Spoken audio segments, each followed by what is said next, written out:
Welcome back. Today we are going to talk about something that silently affects almost everyone at some point in life. Negative thoughts.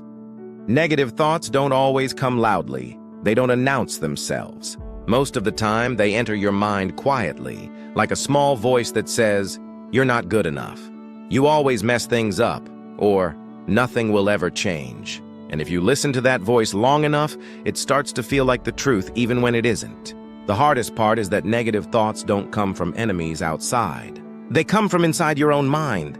And because they sound like your own voice, you believe them. Imagine this. You make one small mistake. Maybe you say the wrong thing, fail a test, or miss an opportunity.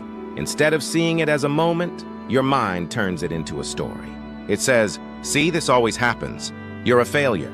One moment becomes an identity, and slowly you start living as if that thought defines you. Negative thoughts grow when we replay the past and fear the future at the same time.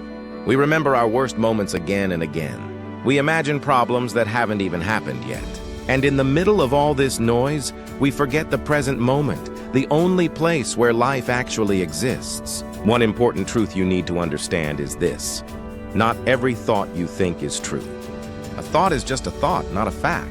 But when you are tired, lonely, stressed, or insecure, your mind becomes a very convincing liar. It shows you only what went wrong and hides everything that went right. Think about how you talk to yourself. If you spoke to a friend the way you speak to yourself, that friend would probably walk away. You forgive others easily, but you punish yourself for the smallest mistakes. You expect perfection from yourself, even though you would never expect it from anyone else. Negative thoughts often come from old wounds, a comment someone made years ago, a failure that embarrassed you, a comparison that made you feel small. These moments stay in your mind and shape the way you see yourself. Even when your life changes, your thinking stays stuck in the past. But here's the hopeful part. Thoughts can be trained. Just like muscles, your mind learns what you repeatedly feed it. If you constantly feed it fear, self-doubt, and criticism, it will grow in that direction. But if you slowly introduce awareness, kindness, and truth, your thinking begins to change. The first step is noticing your thoughts without fighting them. When a negative thought appears, don't panic and don't judge yourself for having it. Simply pause and say, "I'm having a negative thought." That small sentence creates distance. You are no longer inside the thought. You are observing it. When you observe a thought, it loses some of its power. You realize that it came and it can go. You don't need to react to every thought. Not every thought deserves your attention or belief. Another powerful shift happens when you change the way you respond to negativity. Instead of asking, "Why am I like this?" try asking, "What is this thought trying to protect me from?" Often, negative thoughts are rooted in fear. Fear of rejection, failure, or being judged. When you see that fear, you can respond with understanding instead of anger. It also helps to bring your attention back to your body and breath. Negative thoughts live in the mind, but calm lives in the body. Take a slow breath. Feel your feet on the ground. Feel the air entering your lungs. Another important practice is replacing harsh self-talk with honest self-talk. Not fake positivity, but balance.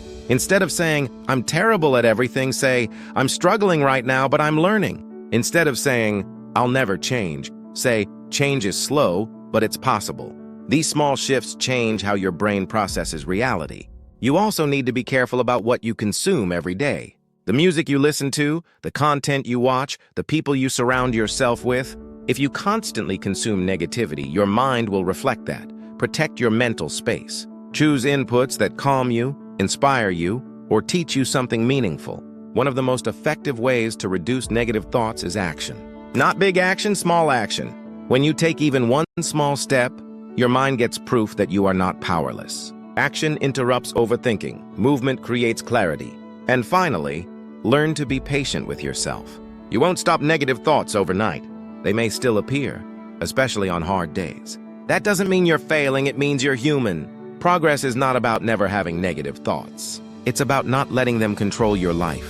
Remember this, you are not your thoughts. You are the one who notices them. You are the awareness behind the noise. And the moment you realize that, you gain choice. You can choose which thoughts to listen to and which ones to let pass.